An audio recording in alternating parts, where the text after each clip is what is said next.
Guys, eSports Star Indonesia is back. New season, new challenge. Kalian pasti udah gak sabar kan nonton serunya permainan Free Fire. Tapi tunggu, sebelum kalian nonton, subscribe dulu YouTube channel official GTV, di like, komen, dan share juga ke teman-teman kalian ya.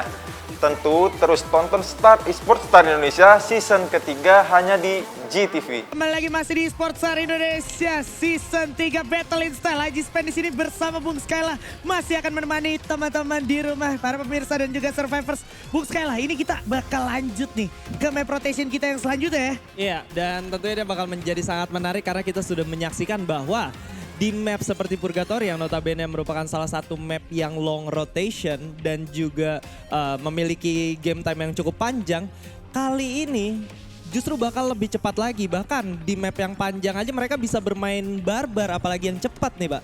Oke, dan kita akan melihat dulu nih upcoming map kita yaitu Bermuda. Nah yang menariknya, ini bakalan jadi seru banget karena kan sepanjang yang gue tahu coaching klinik yang udah mereka alami bersama teman-teman coach yang luar biasa itu kebanyakan di map Bermuda. Harusnya insight-nya nih udah sangat-sangat banyak dan juga udah siap nih mereka berbagai skema untuk mereka jalani gitu ya. Harusnya, dan ditambah dari segi mekanik dan juga taktik mereka sebenarnya udah lebih matang lagi. Pembagian role-nya sudah semakin terlihat. Sekarang menurut gue tergantung bagaimana mentality mereka ketika bermain ditonton ya oleh banyaknya orang, dan juga mentality mereka juga tentunya bakal diuji. Pemirsa di rumah, bahkan keluarga loh Pak yang nonton. Keluarga. Kita biasanya di kamar mojok ya kan main game, tapi sekarang ditonton dari rumah langsung sama para keluarga masing-masing dari survivors gitu kan. Dari Sabang sampai Merauke ya. Tapi yang jelas kalau kita ngomongin drop zone tentunya nggak bakal lengkap kalau kita nggak langsung terbangkan pesawatnya masuk ke dalam gamenya. Let's bring it on Bermuda, let's go. Bermuda, hayo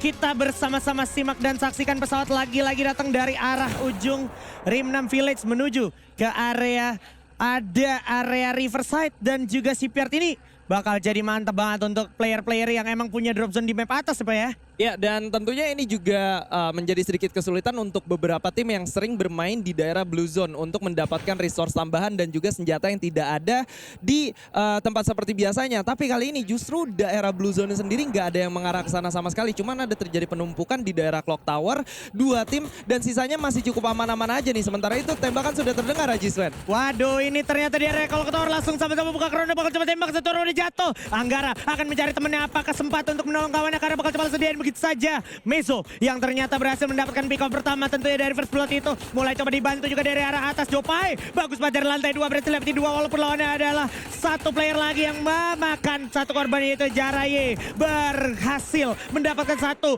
3 bahkan. Berhasil dapatkan oleh Jopai dengan air 9 pasnya. Terlihat dari lantai 2. Kelihatan dikit lagi bakal coba tembak.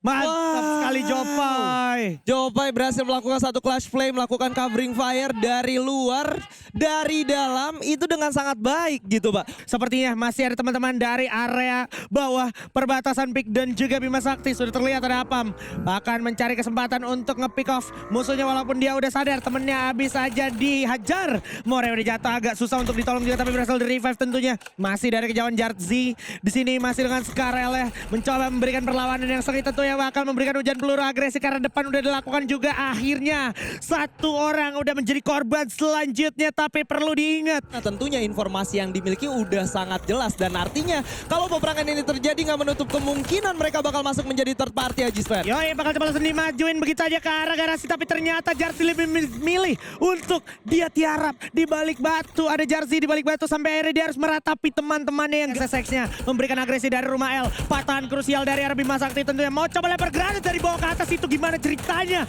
Gak bisa sejauh itu bro. Malah tentunya serangan balasan sangat berimpact tentunya dari arah Bu bersama teman-temannya. Udah ada Skylar juga bakal coba tembakin begitu saja, dan udah terlihat juga bakal ada double glue tapi gak bakal berimpact karena bakal coba langsung hancur juga pada era. Oke, berhasil merevive tapi ujung-ujungnya agak-agak sangat sulit kondisinya karena udah terfonis nggak bisa bergerak lebih jauh lagi, dan itu dia mungkin mencoba melakukan pelebaran sayap dan juga mencoba membuka jalan dengan glue yang dimiliki, tapi pada akhirnya dia harus kehilangan banyak sekali resource. Glue udah dibuka, sekarang bakal mungkin jadi glue terakhir, apakah bisa naik ke atas? Jonathan udah jatuh ke knockdown dan sepertinya udah tidak bisa lagi ditahan lebih lama karena Bu bahkan udah bakal coba turun langsung menjemput Poin eliminasinya berubah lagi. Merubah dirinya menjadi sebuah Wukong dengan camouflage-nya. Masih ada Chrono juga. Siap. Bakal melawan 3 lawan 4. Oke, ada Amau dengan MP5-nya bakal coba langsung mencari. Satu orang Bu udah jatuh. Bakal dibalas oleh seorang Amau. Amau mencari sisa musuhnya. Mencoba bergerak mencari ke lantai 2. Satu orang berhasil diamankan oleh seorang Amau. Dan pada akhirnya lu bisa lihat satu orang terakhir di lantai 2. Udah ketar-ketir banget. Malah turun ke bawah bakal mencari kesempatan. Tapi Amau malah bisa di-secure balik. Dan waduh, charge booster dari seorang Ryuga sangat mematikan tentunya. Sampai harusnya berhasil men-secure seorang Amau. Tapi ternyata masih ada satu orang lagi yang malah berhasil di pick off dan di end. Ini bakal menjadi fight 1 lawan 2. Tapi harus hati-hati, gak boleh gegabah. Oke, nice, end dulu. Dia bergerak ke lantai 2. Lantai 2 dia dapat info. Bakal coba lemparin grenade harusnya. Oh, nice move dari seorang Ervan. Dia ternyata walaupun mau coba mendikasi, sudah terprediksi dengan sangat pasti.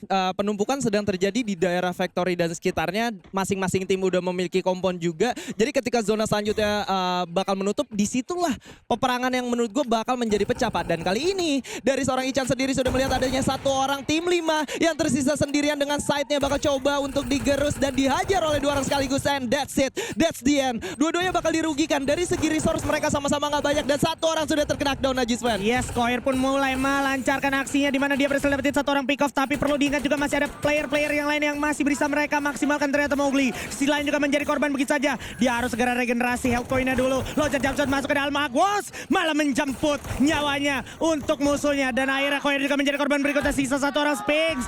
Tunjukkan kekuatan mistismu Sphinx. Tapi pada akhirnya dia harus bertahan di luar zona dan meratapi teman-teman yang udah tumbang. Tak bisa tertolong lagi, ditambah musuhnya juga ngehold di sana. Membuat Sphinx gak punya banyak opsi untuk standby atau maju lagi. Tapi ternyata dia lebih milih untuk maju keluar dari zona nyaman. Dan di sisi lain ternyata Mas berhasil dapetin satu orang. Dimana kalau kita berhentikan Tax juga berhasil dapetin 3 sekaligus. Dia sisa berdua aja. Tax bersama seorang Moes sudah kehilangan 2 playernya. Dan dia masih harus berjibaku untuk masuk ke zona selanjutnya, Bung Skyla. Ya, dan kali ini tersisa 6 tim dan 11 orang yang dimana seharusnya udah nggak ada tim yang benar-benar masih cukup lengkap. Bahkan tim nomor 7 yang notabene mereka sangat diuntungkan dari segi grounding hanya tersisa 3 orang aja dan baru mendapatkan 2 poin eliminasi, yang artinya dari masing-masing tim mendapatkan poin eliminasi yang cukup seimbang. Dan kali ini justru double barret yang digunakan oleh seorang Zarbi berhasil menumbangkan lone survivor dari lawannya tadi, Ajisman. Satu player tidak terlalu diuntungkan bahkan dari kejauhan. Nah, coba ditembak-tembak tuh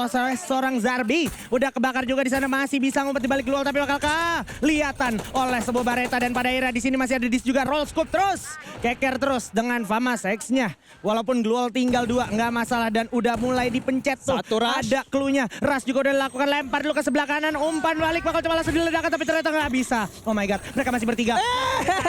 Malah ledakin granat ke dalam Chrono. Boleh-boleh masih bisa dihindari ternyata, tapi Chandra lari dulu mundur ke belakang. Dia menjadi korban. Bakal coba langsung diajar oleh Tax. Tax dapetin 2 orang sekaligus. Sedikit lagi dan Zare masih harus terpojokan karena dia harus menolong seorang dis dulu. Masih ada di balik patangan. Lemparan granat pun mulai coba ditukar. Awas ternyata itu adalah icy grenade. Dan lu bisa lihat gimana ada Skylar yang melulu lantakan Gluol-Gluol yang ada coba tembak. Nah, di pepek shot begitu saja oleh seorang Chandra. Chandra bakal maju lagi tapi malah terhambat pergerakannya. Masih ada Zare yang berhasil mendapatkan satu kesempatan. Dan pada akhirnya kalau lu perhatikan mereka bisa loncat.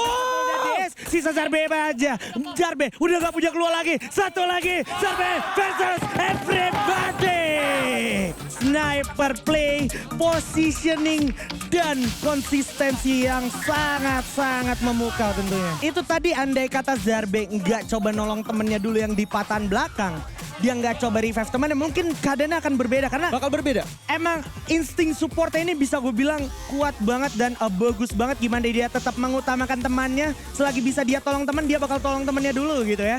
Betul, apalagi dia juga mempertimbangkan kayak dia punya resource medkit banyak. Betul. Kalau dia nggak sharing ke temennya, dia rugi banget. Dan kita bakal lihat juga kilas balik dari highlight kita semua berawal dari aksi-aksi yang sebenarnya agak-agak riskan untuk teman-teman yang harusnya bermain konsisten untuk masuk ke zona late game gitu ya. Lu bisa lihat di sini satu momen yang gue notice dari Zarbe adalah ketika tadi dia nolong dulu temennya walaupun temennya kenok lagi pada akhirnya tuh ya. Tapi at least dia jadi menang jumlah secara tidak langsung ya. Dan tentunya resource-nya juga dari lawannya sedikit terkikis karena dia harus benar-benar fokusin ke musuhnya yang terkena down terlebih dahulu. Galau nih, harus ending atau ngelawan yang satunya.